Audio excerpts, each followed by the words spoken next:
This is Chapter 5, Section 3, Medians and Altitudes of Triangles. Your objectives are to apply properties of medians of a triangle and to apply the properties of altitudes of a triangle. Go ahead and pause the video, take a look at your DOK chart in your agenda and write down your essential question, and then press play and come back. The first thing we're going to start with is the definition of the median of a triangle. The median goes from one of the vertices, and it goes to the center of the opposite side. Every triangle has three medians, so we're going to draw in the other two. I have from the vertex A going to the center of side CB because that's the opposite side, and that's the other median. We're imagining that that was a straight line. And then I have another one going from vertex B to the center of the opposite side, and that's the median for that one. They're all going to end up intersecting in the center, and we're going to talk about that in the middle. Alright, so here is your centroid of the triangle, and that's that spot in the center where all your medians intersected. Again, every single line went from the vertex to the center of the opposite side, from the vertex to the center of the opposite side, from the vertex to the center of the opposite side. And this point where they intersect is called the centroid.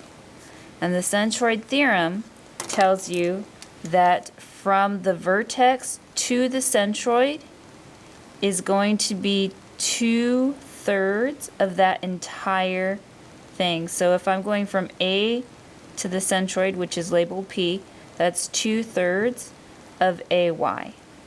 And this section here from C to P is 2/3 of this whole thing. And from B to P is 2/3 of that whole segment there. So now we're going to use that information to solve our first problem. It says in triangle LMN, RL is 21 and SQ, this little piece here, is 4. We need to find LS. Well, SQ has nothing to do with that. This is an extra piece of information that's not going to help us with this problem, but it will help us with the next problems you're going to see. So since RL is 21, and we can see that all of these segments go from the vertex to the center of the opposite side, from the vertex to the center of the opposite side, from the vertex to the center of the opposite side, I can use the centroid theorem. Centroid theorem,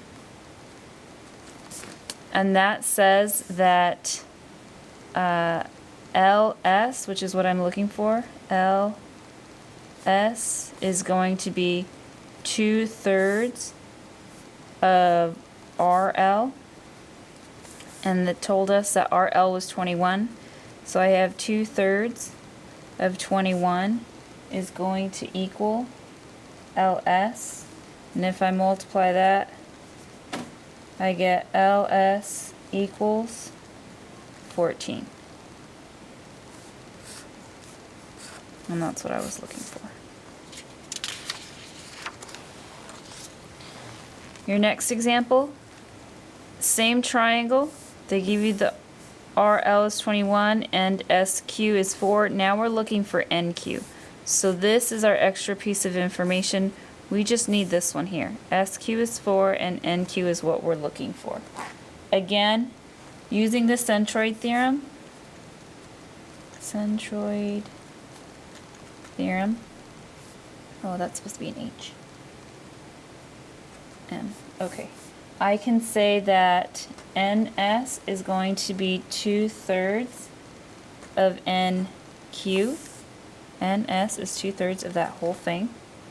And then I can use the segment addition postulate.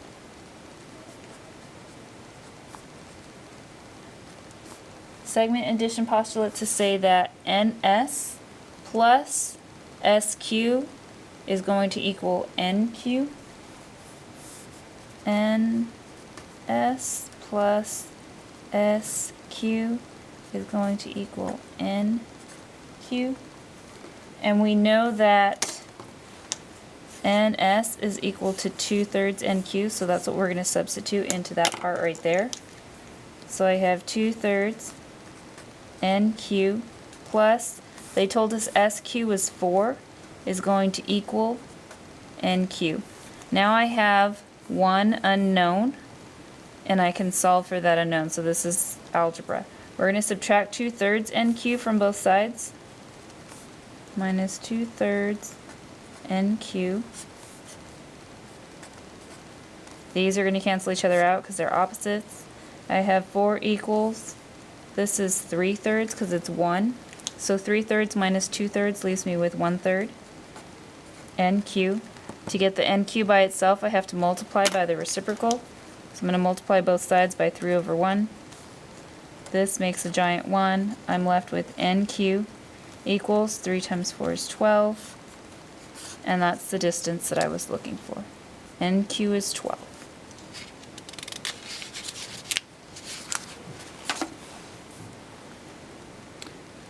Okay, so now we're talking about the altitudes of a triangle, and I'm actually going to scoot this up a little bit because you can't see. An altitude is a perpendicular segment from a vertex to the line that's on the opposite side.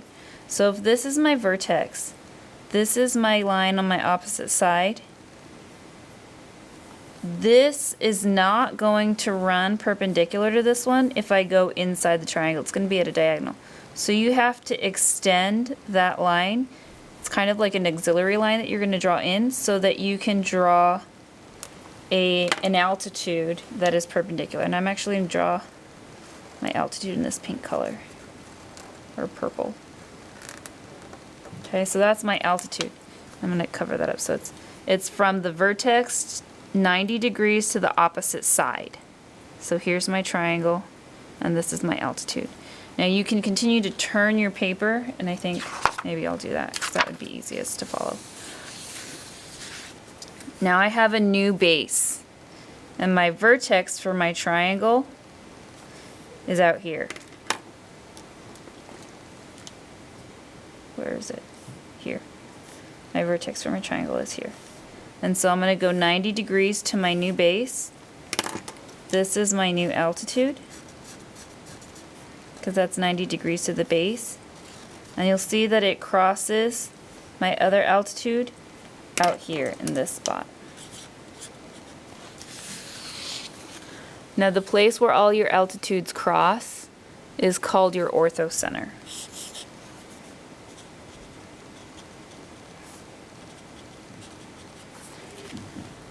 So this is the crossing or the intersection of all of your altitudes, and the one that we were talking about earlier,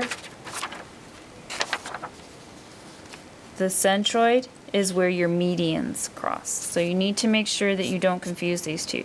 Where the medians cross is going to be your centroid, and where your altitudes cross is going to be your orthocenter. All right, this is our last example. We're being asked to show that the altitude to JK, so this altitude, well, the altitude to this line, I should say, we don't have the altitude in there, is going to pass through the orthocenter of triangle JK. And they already have the orthocenter marked for us, so we have to check to see if that's true. JK has a slope. We count up 1, 2, and then to the right 1. 1, 2, and then to the right 1.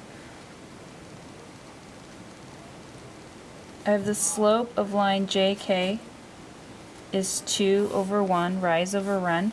That means the slope of a line that's perpendicular to that one is going to be the opposite reciprocal.